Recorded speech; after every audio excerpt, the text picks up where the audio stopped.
Hello, hello, hello. You are listening to the No Brainers Empowering Possibilities show. These are dialogues of encouragement with fresh perspectives, invitations to ahas, a little bit of science, a dash of behavioral psychology, and a whole lot of creative fun. So if leveling up is on your radar, my friend, you are at the right show. I'm your host, Roseanne Marsh, and I am the author of the teen and parent empowerment curriculum called Level Up, Empowering Possibilities.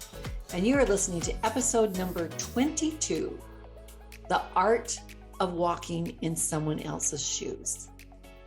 Now, I know we've heard that before, but where did that saying even come from?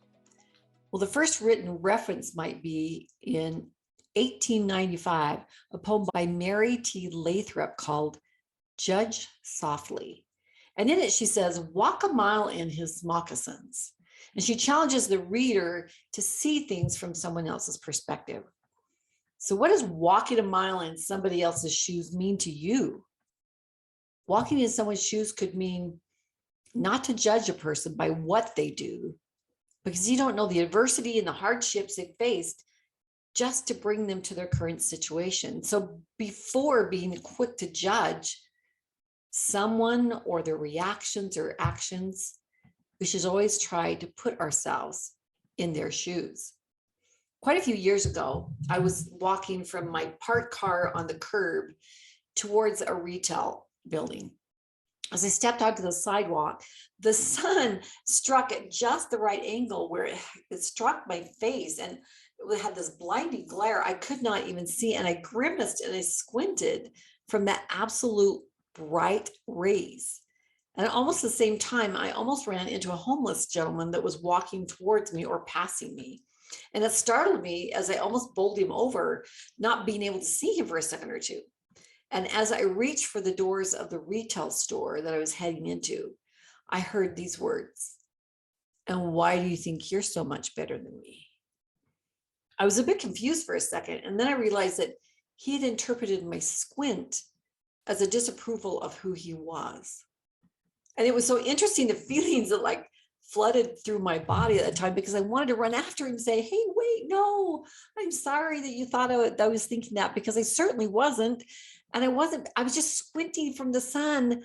And then in the next minute, I also felt bad that I had been judged by him for being someone who would think I was better than someone else, or that I would act in such a disapproving way. It was an interesting juxtaposition of feelings. And I felt trapped between the feelings of feeling bad and feeling judged. And how I wish I could have had like a face-to-face conversation with this man who's really, he's my fellow sojourner on this earth, right? And I wonder what perspective he would have given me and what stories we could have shared. And I wonder if we would have separated better people because of that misinterpreted chance meeting. Could we have walked even 10 steps in the other person's shoes? Could we have found understanding? Well, I'll never know. But the few times that I've remembered this meeting, I've longed that it had ended very, very differently. But walking a mile in someone else's shoes is more than a 5-second chance meeting. In the book To Kill a Mockingbird, Atticus says, you never really understand a person until you consider things from his point of view, until you climb into his skin and walk around in it. This quote from Atticus was teaching Scout that before you judge or disagree with someone, you should put yourself in someone else's shoes, even though you might disagree with it. So the concept of trading shoes conjures up images of a reality show that some of you may have watched. It was a number of years ago when they would take families that had polar opposite ideas on things, and then they'd swap the kids out for a 2-week period. One of the episodes that I saw featured a really laid back family that didn't even require that their kids go to school regularly, as long as they got their work done. The other family, on the other hand, required honor schools, regimented study time, after school programs, and an immaculate home. So the point of the show, well, besides reality drama, right, to get ratings, was to swing the pendulum from both of the families more towards the middle. So the teens were introduced to parents who were polar opposite from their own parents, And the parents were introduced to teens that were extremely different from their own children, or had been trained very different from their own children. So I'm not really sure if any of these parents made lasting changes from their exposure to these teenagers from a different way of life. But can you imagine the impact it had on the teens to have their eyes open to another way of living that they may or may not be something that they would integrate into their lives? But not only did they walk a mile for a couple weeks, but they slept in Goldilocks bed to see if it was too large or too small or just right. They either came home rebelling against the old way of doing things, or they were so grateful to get back to their home life and their familiar routines. But no matter what, they were exposed to new ways of doing things and different perspectives. They had been stretched. They had been exposed. There's a quote by Emerson that says, "The mind once stretched by a new idea never returns to its original dimensions." Powerful. So we should want to be stretched. So how do you put yourself in someone else's shoes? How do I imagine myself in a situation or circumstance of someone else so that I can understand and empathize from their perspective, from their opinion, from their point of view?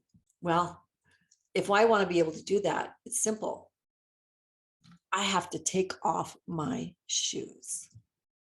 I have to take off my shoes. So are you prepared to take off your shoes? Well, what does it even look like? Well, it means you have to literally unplug from your traditions, your familiar, your opinions, and your ego. And you have to step into the role of empathy and the role of understanding. So there are two things. There's empathy and there's sympathy. So what do those mean? Sympathy involves understanding from your perspective, or I understand from my perspective.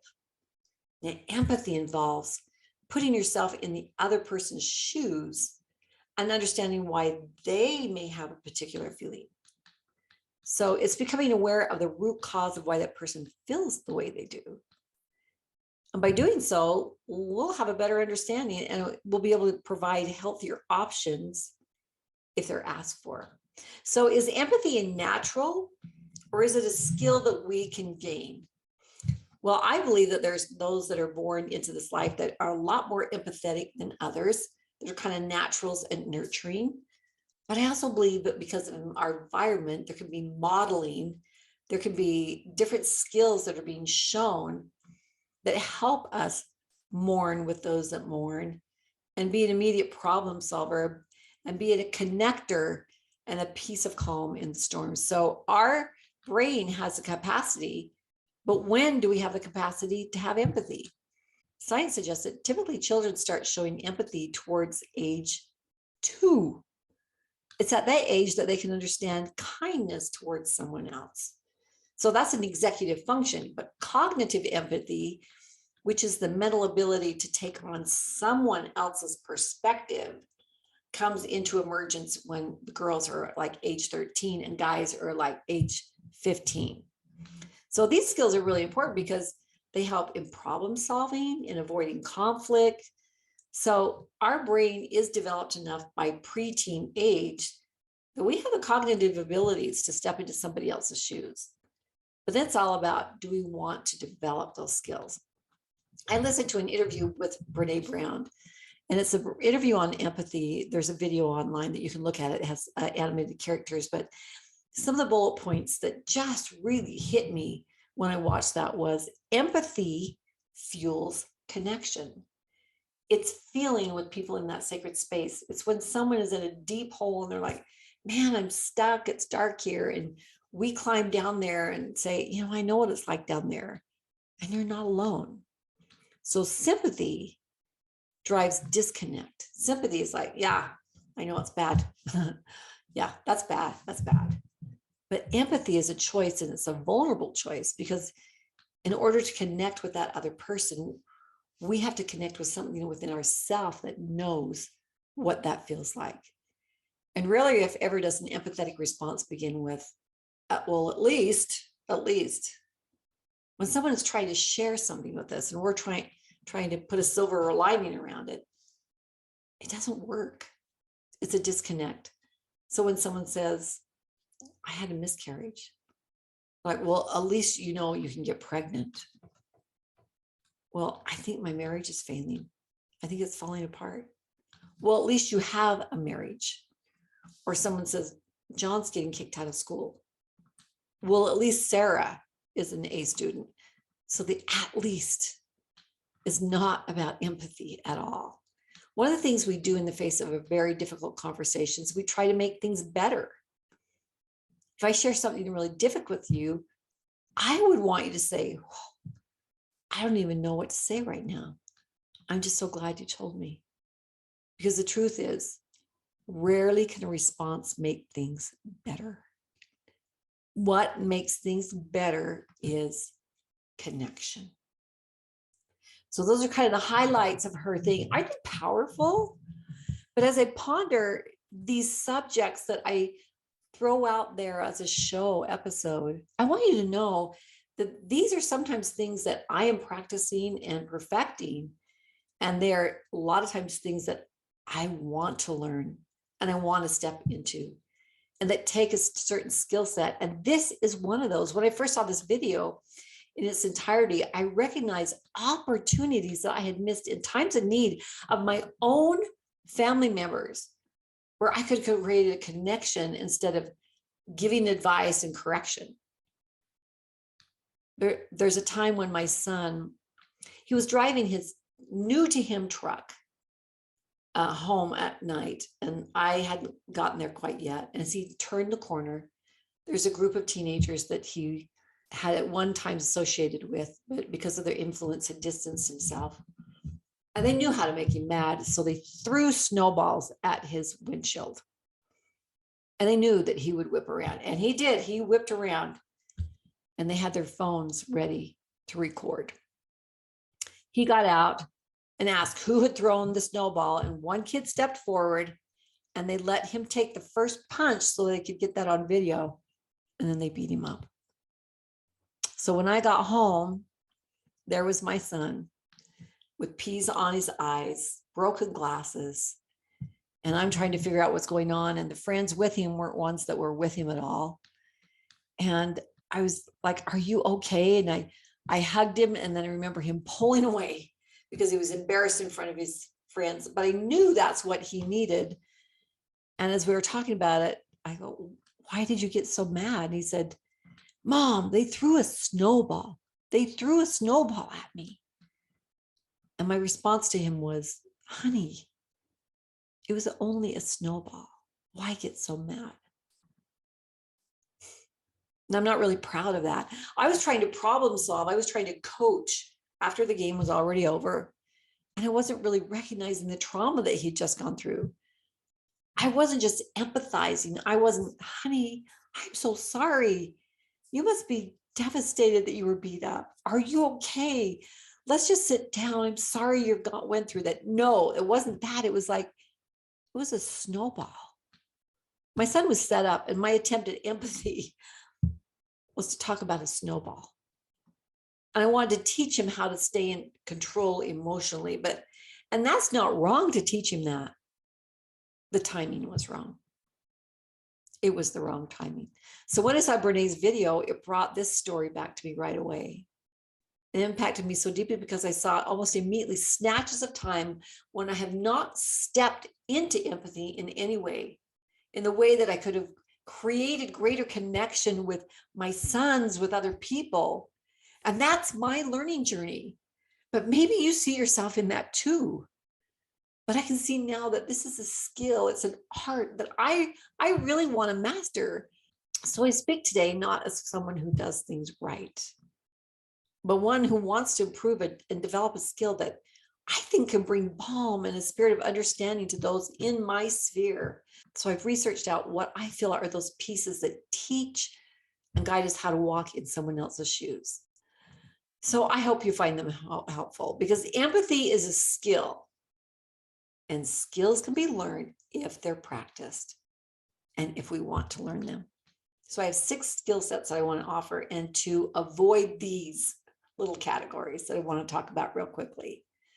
The first one is actively listen. Listen more than you speak. Most of us speak at least twice as much as we listen. I'm reminded of Stephen Covey, the author of 7 Habits of Advice, when he says, Seek first to understand, then be understood. I don't know about you, but my mind starts racing with possible solutions and different perspectives whenever somebody starts pouring out their heart to me. And I recognize now that the more I study about the magnificent brain, if I'm trying to do problem solve mode and listen with empathy, I am using different parts of the brain and I am multitasking. So when we are stepping into being a better listener, first it is one, give your undivided attention to that sacred conversation. Put away cell phones, don't check for messages, keep yourself engaged, even your body turned towards them. Allow your ears and your eyes and your heart the real opportunity to comprehend the message that they're sharing. So give undivided attention. Second would be give them the space to be able to vent. The things that they're sharing may make them emotionally vulnerable, and it's a good thing to have a safe place to be able to vent their frustrations and their hurts. Allow them to finish their thoughts and their statements. If not, that's like that bottle of soda that's been shook up but yet that lid isn't released, so that pressure hasn't been released. So man, I see myself in that step so many times, rushing in with a solution or a thought, but no, allow that release to fully happen and then just listen. And funny thing is, as we let them talk from their heart, a lot of times they'll find solutions themselves. And it's easier for us to be committed to our own epiphanies than it is for us to embrace somebody else's program. So it's a benefit and an important part of it to let them come to realizations. It doesn't mean listen for 4 hours and not give any interjections. No. You may need to bring them back to the issue according to the time that you have, but allow the initial rush of emotion so that that can be released. So that was number one, give your undivided attention, give them space to be able to vent. The third is empathize. Put yourself in the position of, if you can. Remember, this isn't when we're offering a suggestion. This is really feeling what it would be like to be in their place. After you've heard them express how that must feel, honey, this is so hard. I'm so sorry. Oh, I wouldn't know what to do either. Or I can feel your sadness. I'm so sorry. And sit in the moment with them. And if it's appropriate, if it's a hug or a handhold, if that's the relationship you have, if physical is their language, we can appropriately offer that support. A friend of mine has been trained in a study of mindfulness and consciousness and polarities. And we have a small group of friends who stay in touch through a video conferencing app that I noticed her gift and her skill of always recognizing the pain or toughness of something with empathy. And she never comes at things with a solution unless asked. You will hear her say things like, oh, wow, that is really tough. I can only imagine how that would feel. I'm so sorry. I'm rooting for you. And then when you ask for opinions, she has beautiful perspectives that come from different lenses that offer options. But I want to point out that she never leads with the solution. She taps into the feeling and then she sits there with you. It's really beautiful. So the first one was what? First one was listen by giving your undivided attention. The second is give them space to be able to vent. The third is empathize, put yourself in their position. And the fourth is ask relevant, non-judgmental questions. This helps bring more perspective and more clarity to the perspective you're trying to get. Remember, for me, to walk in the moccasins of someone else, there's a whole lot of their life that we don't know. But we can ask concise questions that will bring into view a clearer picture for us. An example, an amazing young mom was explaining her schooling quandary that she had with a teenager, and I could see and hear and feel the agony of conflict they were experiencing. I felt impressed from my own understanding to ask some questions about her daughter. So it was like, well, what things does she enjoy doing? What lights her up? Are there any groups she's a part of or after school programs? Does she play instruments? Does she do art? What physical things does she like to do? I didn't ask a bullet point like that. it was through the conversation, but I wanted a picture painted for me of this amazing young woman that was struggling to see education as a necessity. And the questions went deeper as we talked about subjects in school she may have struggled in. This was my attempt to see if she was vestibular, auditory, or a kinesthetic learner. Amazingly, as I asked clarifying, non-judgmental questions, it was fun to hear my friend say, now that I think about it, I don't know you, but I love questions that make me think, that help me open up to my own ahas. Now, the fifth one would be summarize what you are understanding. Reflect back to them what you are hearing and then ask, am I understanding correctly?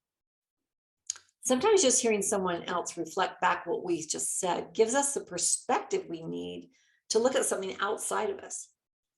This isn't a space where we're offering suggestions. We're just mirroring back by offering what we are hearing and allowing them to adjust it or re-explain so that we can seek to understand before we even work at being understood. Now, the sixth one is use now relatable circumstance if you have that would be appropriate. This is kind of a good way to kind of segue into maybe some learnings or ideas you have, but without imposing like, well, this is what you should do. Or, haven't you tried this? So try to think of a time when you may have had a similar situation. Sometimes by sharing our own mistakes or our insecurities, by being vulnerable, we can find a common ground. For example, maybe you were part of a project that fell apart, and then you could express how that made you feel in that situation. Or maybe you didn't handle a confrontation with someone very well, and the feelings that brought up from you, and maybe the things that you learned from that. Now, I didn't put in here, solve their problem, unless that's something you have stewardship over, or they're asking for that. But if someone never wants ideas and only wants to vent time and time, then that's a different scenario. But when we express empathy, didn't say solution, but solutions can absolutely be a part of this. You're delivering an experience to people that they're not just listened to, they're heard. And because they're heard, they're understood. Now, there's two big avoids to have happen. Avoid relating everything back to your own experience. If you're ever going to create more harmony and understanding in this world, we have to recognize that our familiar does not mean that it's the only way. In resolving conflict, we have to walk in the skin of the culture, the experiences, the traditions, anything else that has to do with that other person. Even when I'm reading like sacred scriptures and stories about what happened to them way back then, unless I have an understanding of the culture, I may look at those stories as like culturally backward and oppressive to women. But when we expand our understanding and we expose ourselves to the backstory or the culture or what they're going through, we have a better capacity to have empathy. In a TED Talk, Okieret Onadawan, his mother would say, you can't run faster than your own shoes. That means that you can't run past your circumstances. You are who you are, and like the circumstances you're in, you can't run past that. In other words, if your experiences only go to here, you can't understand this experience. So to truly identify with someone else, you need to walk a mile in their shoes. You need to take off your own pair of shoes. So expand our empathy and understanding and so many other things when we get out of our own habitual way of seeing things.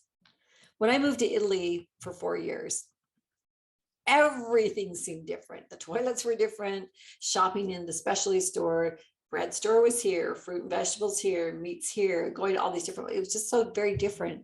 And closing the stores during lunchtime, it seemed like a huge loss of revenue. I mean, coming from the USA where fast foods and grocery stores are open 24/7 to accommodate the consumers. So many times my letters home, I have to say were, God bless America. But as I settled into my new and different experiences, the culture, the religion, the food, oh man, the food was amazing. What I soon learned was that the culture of family, togetherness, downtime were all part of this beautiful country, that it would teach me so many things. It expanded me by not only the experience I was having, but my perspective of life and things that I would not learn if I had stayed in my own little microcosm. Back to Emerson's quote, the mind once stretched by a new idea never returns to its original dimensions. Now, when we're open to expanding our understanding, we lean in on the opportunity to understand at a greater capacity. Now, this does not mean that we have to embrace what we're learning, but we can get a different perspective. And therefore, we can have better empathy. If we can't even relate to something someone is going through, we can do the next best thing. We can use our imagination. We can imagine what that must be like and feel from that place. We won't understand every circumstance, but we can imaginatively place ourselves in a situation and empathize from that perspective. Now, the second avoid would be avoid judging a situation. Now, we can be curious and wondering, but we can't judge something. We can be the observer and help when we can, but we can't assume that we understand a situation just by looking at it from the outside. We don't know the journey of that someone that they have gone through just to get to the here and now. There's a story of a guy on a subway, and he's sitting there just kind of looking down, and his kids are out of control. They're making noise, they're climbing on things, they're swinging on the bars, and he just sits there and does nothing. And someone gets his attention, says, "Hey, why don't you control your kids?" And he looks up almost oblivious to what's going on around him, and he apologetically says, "Oh, I am so sorry. We just left the hospital where my wife is. She just passed away." Oh man, your heartstrings. You would want to wrap these kids in your arms and protect their tender hearts in this man who just lost his wife. What a shift in perspective. What a difference how we now see this little family that just went through the tragic loss of their mother and spouse. What a shift in our heart, and what a shift in our own behavior. How would you react if we were the ones that had called them out? Let's take that walk for a minute. Maybe what would we do? Would we now turn around and offer a diversion to the kids, show them something beautiful on your phone, offer condolences, and start praying like crazy for this family? I'm sure we'd offer help, and I'm sure we'd say we were sorry. But what a difference when we stop and not judge. We just don't know, as we encounter those around us, what the backstory is and how much slack someone will need because of what they've gone through to really be where they are right now, right before you. We just don't know unless we walked in their shoes. I am surrounded by those that do a beautiful job of walking in others' shoes. A dear friend of mine personifies the virtue of leaning into empathy as she goes above and beyond. She's actually drawn to those in need and runs toward them instead of away from them. And she reaches out either by phone or by inviting them over to experience a foot zone while they talk and release. And she empathizes and cares for them. They leave not only feeling heard, but they feel understood. Yes, Michelle, you know who you are. And all the others of you that have blessed my life because of the time you took with me to listen, to empathize, and at times mourn. Yea, and are willing to mourn with those that mourn. Yea, and comfort those that stand in need of comfort. A scriptural plea. To embrace and enhance that art of walking in another's shoes, we can actively listen by one, giving our undivided attention to that sacred conversation. Two, giving them the space to be able to vent. Three, empathizing, putting yourself in their position if you can with supportive statements. Four, ask relevant, non-judgmental questions.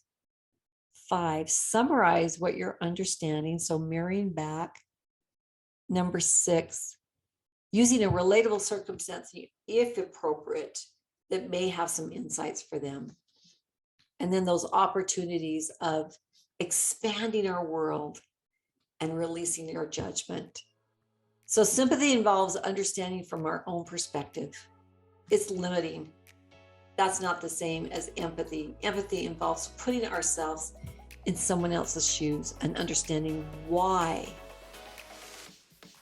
the connection piece, understanding why they may have those particular feelings. Can you imagine a world where all embrace the virtue of empathy? I think I can. We're creators. What kind of a world do we want to create? I think this is one of the virtues. This is an art that I want to master. One step at a time, one conversation at a time, and one shoe at a time. I hope you've enjoyed the message this week. As always, I appreciate you coming by. And until next week, tally ho.